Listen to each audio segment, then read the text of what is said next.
হরে কৃষ্ণ, রাধে রাধে। আগামী 27শে ফেব্রুয়ারি আমলকি একাদশী। এই একাদশীকে আমলকি একাদশী কেন বলা হয় এটি জানতে হবে। ভগবান বিষ্ণুর মুখ থেকে জলকণা জলবিন্দু পতিত হয়েছিল, সেখান থেকে বৃক্ষের মধ্যে প্রথম বৃক্ষ আমলকি বৃক্ষ সৃষ্টি হয়, আর সেদিন ছিল একাদশী। এই জন্য এই একাদশীর নাম হচ্ছে আমলকি একাদশী। তাই এই একাদশীকে অত্যন্ত শুভপ্রদ পবিত্রতম একাদশী বলে আখ্যা দেওয়া হয়েছে। আমাদের সনাতন ধর্মে অন্যান্য একাদশীর মধ্যে এই একাদশীটি অত্যন্ত গুরুত্বপূর্ণ একটি একাদশী। তাই 27শে ফেব্রুয়ারি ভক্তি সহকারে পালন করবেন। এবার চলুন এই একাদশী কিভাবে আমরা পালন করব। প্রত্যেক একাদশীর মতোই দশমী, একাদশী, দ্বাদশী যারা আমিষ আহার গ্রহণ করে থাকেন তারা নিরামিষ আহার গ্রহণ করবেন, আমিষ আহার বর্জন করবেন। এবং এই দশমীর দিনে পূর্ব দিনে, একাদশীর পূর্ব দিনে আপনারা ব্রহ্ম মুহূর্তে শয্যা ত্যাগ করে স্নান আদি সমাপন করে যার যে তিলক আছে সেই তিলক ধারণ করে ভগবান বিষ্ণুদেবের পূজা অর্চনা করবেন, অভিষেক করবেন। ভগবান বিষ্ণুদেবকে সেদিন একটি আমলকি ফল দান করবেন, আর যদি আমলকি বৃক্ষ পেয়ে থাকেন তার পূজা অর্চনা করবেন। এই একাদশীর দিনে সেই আমলকি ফলটি, যেই আমলকি ফলটি ভগবান বিষ্ণুকে নিবেদন করবেন, সেই ফলটি কোনো দরিদ্র ব্রাহ্মণ বা বৈষ্ণব বা কাউকে দান করবেন। যদি দান করে থাকেন তাহলে আপনারা একটি গাভী দান করার সম আপনারা পুণ্য অর্জন করতে পারবেন, এবং এই ফলটি যদি দান করেন তাহলে বহু পাপ থেকে আপনারা মুক্ত হতে পারবেন, শাস্ত্র বলছে।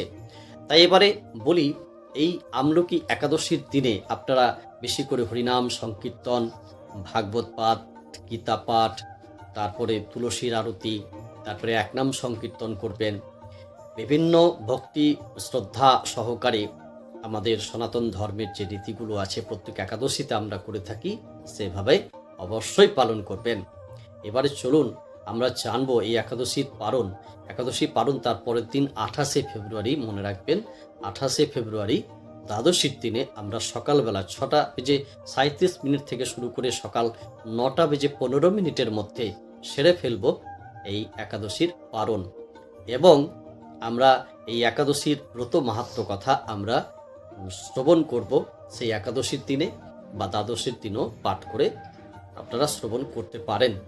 এবারে চলুন সেই ব্রত মাহাত্ম্য কথা, যে ব্রত মাহাত্ম্যের মধ্য দিয়ে একাদশীর বিশেষ তথ্য আপনারা জানতে পারবেন।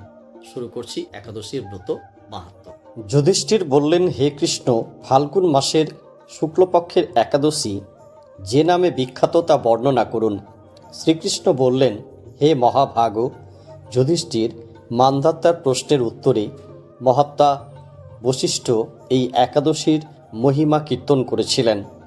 আপনার কাছে এখন আমি সেই কথা বলছি। একাদশীর নাম আমলকি। বিষ্ণুলোক প্রদানকারী রূপে এই একাদশী বিশেষভাবে মহিমান্বিত। একাদশীর দিন আমলকি বৃক্ষের তলে রাত্রি জাগরণ করলে সহস্র গাভীদানের ফল লাভ হয়।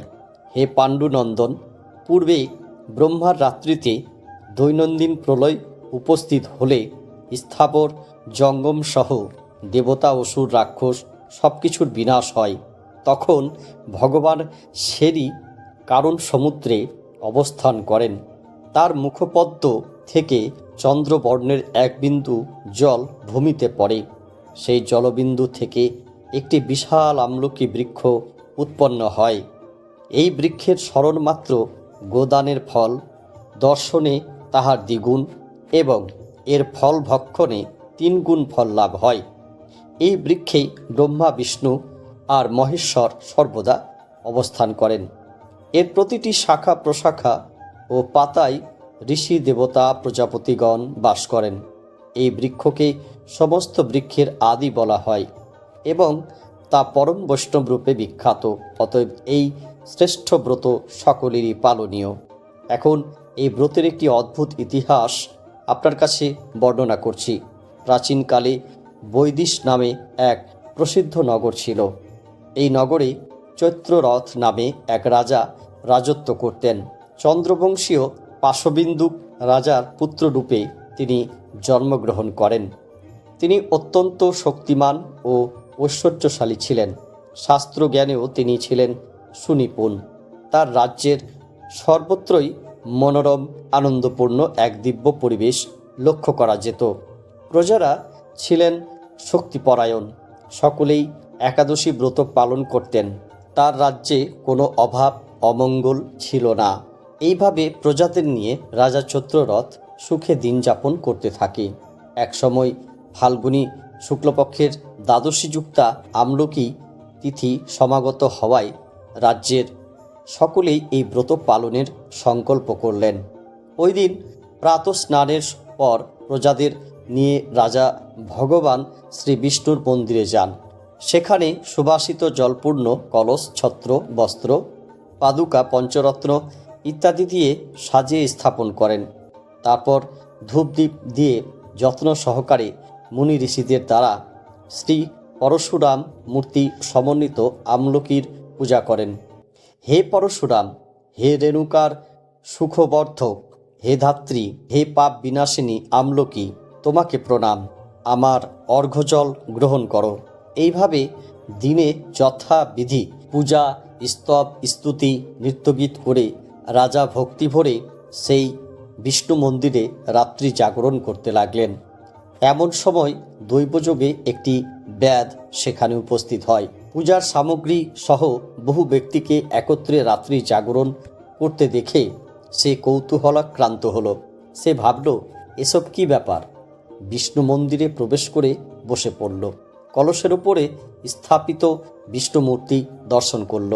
ভগবান বিষ্ণু এবং একাদশীর মাহাত্ম্য সে মনোযোগ দিয়ে শুনল।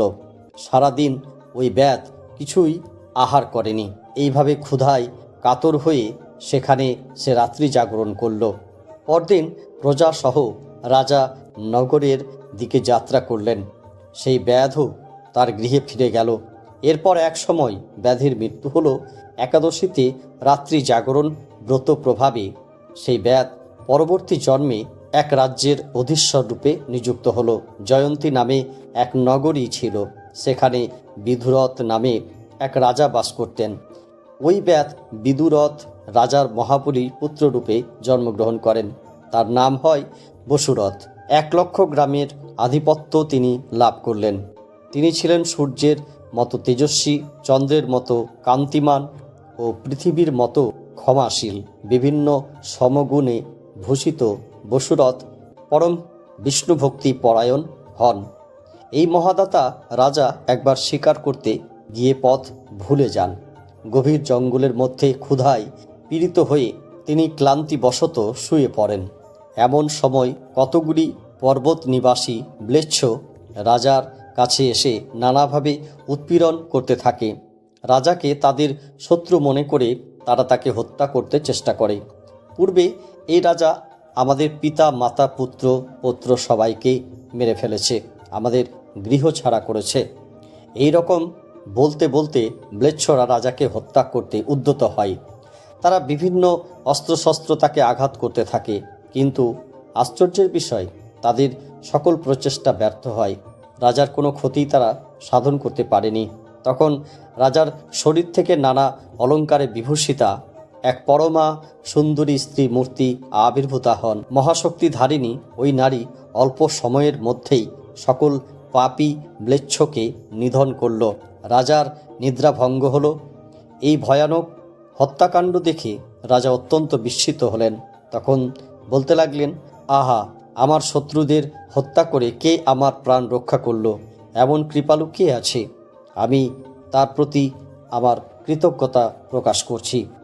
এমন সময়ে দৈববাণী হল, ভগবান কেশব ব্যতীত শরণাগতকে রক্ষা করবার আর কে আছে? তিনি শরণাগত পালক। দৈববাণী শুনে তিনি ভক্তিযুক্ত চিত্তে গৃহে ফিরে এলেন।